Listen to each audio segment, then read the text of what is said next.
All right, this week we are going to continue with our circulatory system notes, part two. This is going to be the last section of this chapter, and we will be learning about the superficial veins and arteries within the human. All right, as always, I think it's important that we start by taking a look at the learning targets so you know where we are.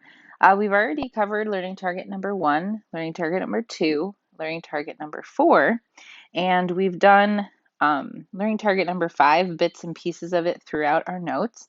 So all we have left is to finish learning target number 3. So we talked about the first bullet point in learning target number 3, the difference between an artery and a vein. We are going to this week focus on the next 2 bullet points, some alternate circulations of the body, and then the big thing we're going to be focusing on is identifying the major blood vessels of the human. If you've downloaded this file and you feel the need to cross out, I know that everybody's a little sad about it, but cross out that last bullet point there. We are not going to be looking at the blood vessels in the cat. I do have a couple of videos that I think I am going to post just for those that are interested about it. You can look at the major blood vessels of the cat if you're curious and you want to compare it to a human, but we will not be responsible for identifying those in a test because it's just too difficult to look at in pictures without also seeing it in person. All right, so if you haven't already done so, you want to open Notability and split screen with your Circulatory System Notes Part 2. And we're going to continue talking about blood vessels and focusing on veins today. Okay, now this is just a review slide, so I just wanted to remind you the difference between arteries and veins. So remember, blood leaves the heart via the arteries. As arteries get smaller, they turn into arterioles, which turn into the smallest blood vessels, which are capillary beds. At the capillary beds, that's where all the nutrients and gases are exchanged, and then it works its way back up to the heart through smaller veins called venules, and then veins, which bring the blood back to the heart. So we're going to be focusing on the veins of the body today, and we're just going to be learning the major superficial veins. These are obviously not the only veins of the body, but we're just going to be learning the most superficial ones today. Okay, this is also a review slide, but I just wanted to remind you some of the major features of veins, since that's what we're focusing on. Remember, the blood pressure in veins is very low. So because of that, there's those skeletal muscles on the outside of veins that kind of milk the blood back to the heart, kind of pushes it back to the heart. Veins have much thinner walls because low blood pressure. Longer or wider lumen, which is the space inside the blood vessel. It takes blood back to the heart. Almost all veins carry blood that's low in oxygen, except the pulmonary veins. And remember, veins also have those one-way valves inside of them to help blood move one direction. And then just a quick picture of a review slide from last week's Ed puzzle of a vein. You can see the valves in the veins, both open and closed, and then those skeletal muscles on the outside of veins that are helping to push the blood through the veins back to the heart. Okay, and now on to the gross anatomy of the circulatory system. We're going to kind of focus on different areas of the body, and then at the end, we'll do one big summary drawing. It's a simplified version of it to help you kind of put everything together. Okay, on this slide, we have a graphic of all the veins of the body, the major veins of the body, and I took a minute and highlighted the ones we're going to be focusing on. So what I would do is pause the Ed puzzle right now and take a minute and highlight the veins that I've highlighted in your notes, just so you have a reference point. Know that we're not going to memorize the location of all of these on this, just the highlighted ones is the one we're going to be focusing on. Okay, so at this time, hopefully you've highlighted all of the major veins that I've highlighted. These are the ones we're going to focus on. Okay, so we're going to start with the major blood vessels coming to the right atrium. So remember, everything we're talking about are veins, so they're heading to the heart. So let's talk about the superior and inferior vena cava. So the superior vena cava is coming from the head and the neck and the arms. So the superior vena cava is taking all the blood from those areas and bringing it into that right atrium from the superior side of the heart. And then the inferior vena cava is coming from the lower body. So all the blood from the lower body is going to drain into that inferior vena cava. and then the inferior vena cava is going to come into that right atrium on the inferior side. All right, we are going to talk about the veins draining into the superior vena cava now. So I want you to think this is all above the heart. So this is blood coming from the arms, from the neck, and from the head. Okay, I want to begin by actually extending this drawing a little bit here. So just to give you a reference point, if you want to draw the heart in there, that's kind of what we're looking at. So there's the superior vena cava right there. And I'd like you to extend the drawing over here so you can see the last couple of veins that go down your forearm. So you have your radial vein, just going to abbreviate it, and then the ulnar vein. Okay, so what I'm going to do is I'm going to kind of take you through the pathway that blood takes, kind of coming back up through your left hand and then into your heart. And just know that everything we're doing on the left side is also happening on the right side. I'm just not going to do it because it mirrors each other. The same thing is happening. And I'm going to try to color code it as I go just so you guys know and understand what I'm talking about. So blood is going to start coming back from your hand. So it's going to travel through the ulnar vein and the radial vein. And then it's going to hit your upper arm. And remember when we learned our language of anatomy terms, brachial refers to your upper arm. So it's going to travel through the top of your arm. Okay, next it's going to hit that armpit area, and we call that the axillary vein. And the axillary, remember, axillary refers to the armpit area. So think now, I just drew that arrow a little high. I'm just going to make it a little bit lower. Okay, the armpit area.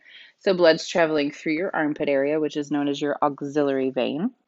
And then it hits the clavicle area. So now it's kind of like right under your neck where your clavicle bone would be, your collarbone. And that is known as the subclavian vein. Now, these are all called left. I'm forgetting to say left. And the same thing is happening on the right. So you refer to these as your left ulnar vein, left radial vein, left brachial, left axillary, left subclavian. So they're all left. So the left subclavian is kind of right under where that clavicle bone would be. And then we hit the brachiocephalic vein, which are going to be these two big branches that branch off of the superior vena cava. So they're called the brachiocephalic veins. Now, if you break that down, brachio means arm and cephalic means head. And that's exactly where these two trunks are coming from. They're coming from your arm and they're coming from your head. Okay. Okay, and that blood from the brachiocephalic veins are going to both drain in, one from your left side, one from your right side, into that superior vena cava and into the right atrium of your heart. Now, I mentioned how the blood is getting from your arm back into your heart, but I kind of ignored the head part of this, and that is your jugular vein. So you have internal and external jugular veins. We usually just focus on the internal jugular veins because they're a little more they're a little larger, a little more obvious, and to be honest, on the cat, those are the ones we see the easiest. So we're just going to focus on the one set of jugular veins when we're drawing or label any diagrams. And to be honest, I'll probably refer to it just as the jugular vein, and I won't necessarily always say internal. So you have one on your left, one on your right. Those are the ones that are coming from, they're draining the blood from your head and then back through your neck and then into those brachiocephalic trunks, and then into the right atrium of the heart through the superior vena cava. Okay, so I'm going to take you on a little tour using my anatomy app so you can get kind of a more three-dimensional view of the veins we just talked about leading into the superior side of the heart. So you have to forgive me. It's a little hard to click on some of these tiny blood vessels, so occasionally I might click on a bone instead. But you guys are familiar with the bones. And then I kind of removed some of the smaller blood vessels that were in our way. So let's start off with the radial and ulnar veins. So when I click on the vein, you'll see it just lights up, not really distinctly. It's kind of just like a light blue color that you can see there. So you're looking for that light blue color. All right, so there's the ulnar vein. And then here are the radial veins. So you can see they follow right along the ulna and the radius. And then as the blood travels up to the upper arm, you have your brachial veins. Now, something that I think might be a little confusing, so I wanted to show you here. Really, all of these in the upper arm are kind of the same blood vessel. They're just called different names at different locations. So it's called the brachial veins, but you can see it's the same blood vessel right here when it goes through the armpit area. Now it's the auxiliary vein. Okay, then as it travels through that clavicle area, now it's called the subclavian vein. And then it reaches that big branch right there, and that is known as the brachiocephalic vein. And then that brachiocephalic comes both from the left and the right side, and it leads into that superior vena cava and then into the right side of the heart, the right atrium. And then coming from the head and neck, you have those jugular veins, and we're just focusing kind of on the larger internal jugular vein that you can see right there, which also drains right into that brachiocephalic vein, into the superior vena cava, and right into that right atrium of the heart.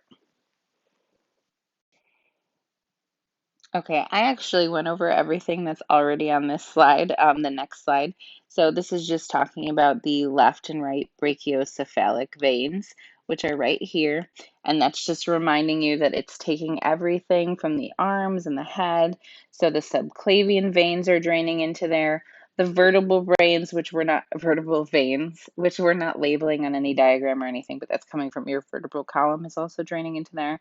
And then your jugular veins are draining into those big brachiocephalic trunks that meet at that superior vena cava and then into the right atrium of the heart. And then while we're here, I'm just going to cross out the azygos vein. That's actually one that we usually find on the cat, but on a human diagram, we often don't label it. So go ahead and cross that out. We won't have to label it since we're not doing the cat. Okay, so now we learned how blood comes from the superior end of the body and into the heart. Now we're going to focus on the inferior part of the body, so everything inferior to the heart. So the first thing we're going to focus on are the kidneys. The left and the right kidneys have veins coming from them, and those are known as the renal veins. So the blood that's leaving the kidneys has been, I'm going to pick a brighter color, has been filtered by the kidneys. And so a lot of times in bio, we used to refer to this as the clean blood, right? So the dirty blood goes in via the artery, it gets filtered by the kidneys, and then the clean blood comes out via the vein and travels back up to the heart where it's going to be pumped around the body. So you can see that the renal veins will meet right here at the inferior vena cava and then go back up to the heart. And the word renal, when you hear that word renal, it's referring to something with the kidney. Renal just goes with kidney. So you can see the renal artery and the vein are named renal because it is coming in and out of the kidney. Okay, so now we're going to focus on the legs. So we're going to talk about how blood gets back from your feet up through your leg and then back through your inferior vena cava to the heart. So we're going to start off at the bottom, and I'm going to try to color code them again. So you have your tibial veins. You have both anterior and posterior tibial veins, but when we look at a diagram, I'm often just going to refer to them as just tibial veins. You don't have to identify the difference between the interior or anterior and posterior. So your tibial veins is running right alongside your tibia. So it's the vein within the lower half of your leg. And then it's going to hit the popliteal vein. And popliteal, remember, refers to your knee. Popliteal is the back of your knee. So that's going to be the vein that is traveling right through your knee area. After that, it's going to hit your femoral vein. So your femoral vein, I'm going to use a different color because I already used that one. Your femoral vein is the one that is in your upper thigh. So remember, femoral refers to your upper thigh. Okay, so it's the one traveling through your upper thigh, and that's going to meet your iliac vein. And remember, iliac refers to your hip bones, your hip bone region. So that's how you remember that. So that's your iliac vein, which isn't labeled on here. So it's actually probably a good idea that you label it. This right here, let me move my arrow so you can tell. This right here is your iliac vein. Okay, you can maybe continue it up a little bit higher too. It actually meets the iliac vein on the other side. It kind of meets and forms that V, and then it forms the inferior vena cava up at the top there. Okay, so this right here is your iliac vein. Okay, now there's actually another pathway that's coming from on the other side of your leg, and it's called your great saphenous vein. And your great saphenous vein is the longest vein of your body, and that receives the superficial drainage from your legs as well. But it starts all the way down here, and it meets up here where the femoral vein and the iliac vein meet each other. So the great saphenous vein will also drain into that iliac vein right at your hip bones, and then they all kind of merge right here where it meets with that inferior vena cava.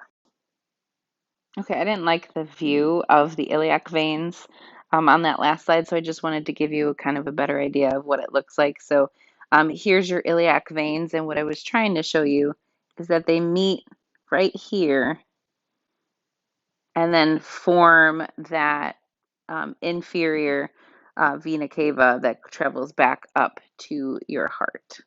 So I just wanted to show you that they both meet in the middle and then form that inferior vena cava and then travel back up to the heart.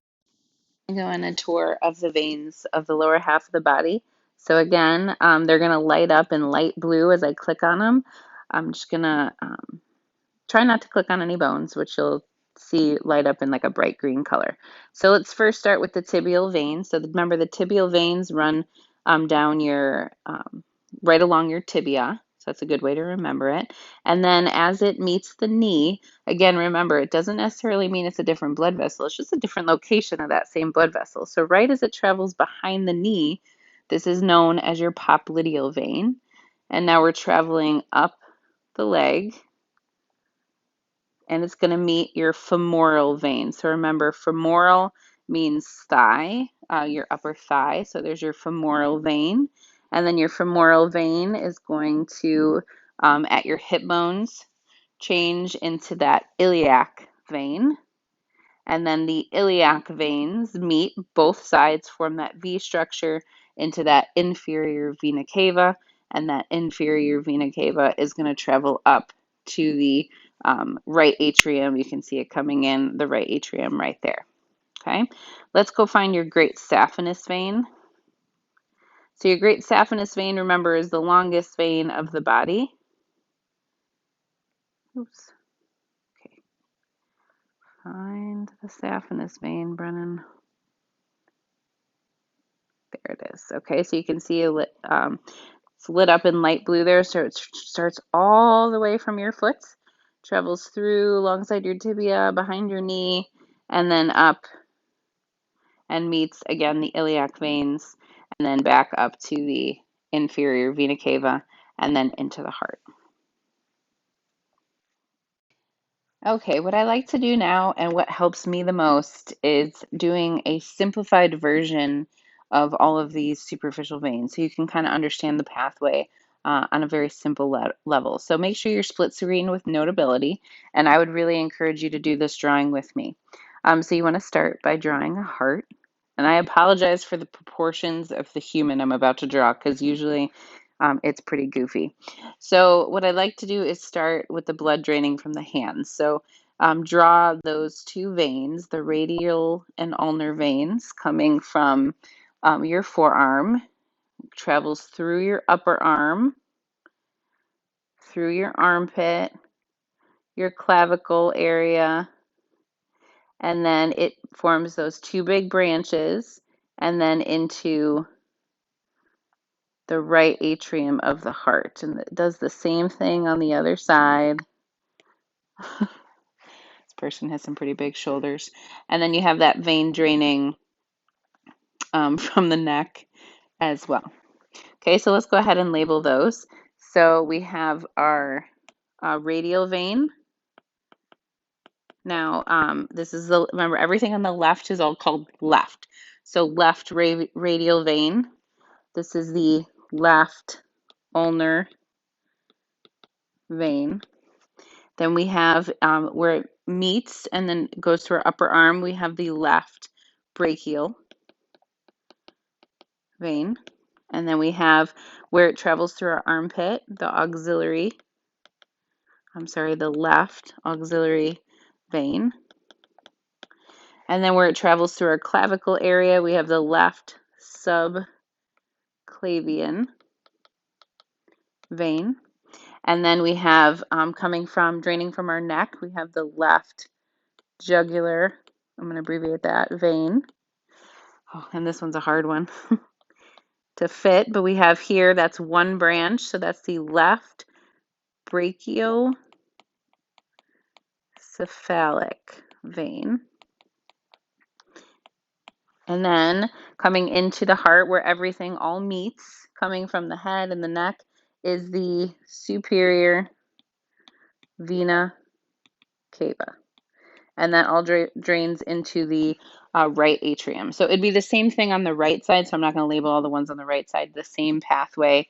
So the blood is going to come from here, travel through your armpit, clavicle area, chest, from your neck, and then into that superior vena cava and into the right atrium of the heart. Okay, next let's do our legs. This is usually when my proportions get a little bit crazy. I better zoom out a little. So we're going to start with the veins coming from our lower leg. So you want to have them coming from our lower leg, meeting our knee, our thigh, and then they meet and form that inferior vena cava. Okay, so the same thing on the other leg. Here's the knee. And then that great saphenous vein kind of travels down in the center of the leg. Okay, so now we're going to label those. So let's start off right by your tibia. So you have your tibial vein.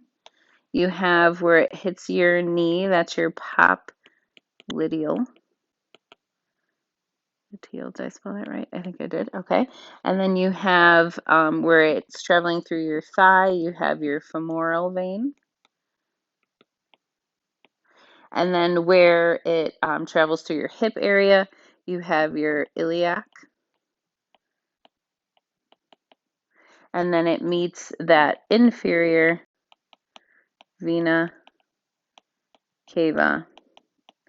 And then also you have another pathway taking the blood from your foot, and you have your great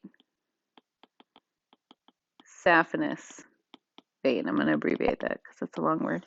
Great saphenous vein. So again, let's just follow the blood. The blood comes from your tibial vein, through your popliteal vein, behind your knee, through your thigh, your femoral vein, up through your hip region, your iliac, and then up through your inferior vena cava. It's also traveling from your foot through a different pathway, the great saphenous vein, then meets at your iliac vein, and then again up through your inferior vena cava into the right side of the heart. So hopefully this simplified vein drawing helps you. It helps me. A really good idea is to kind of open up a new slide in Notability in your notes and just kind of do this from memory a couple of times. I think that really helps me as well.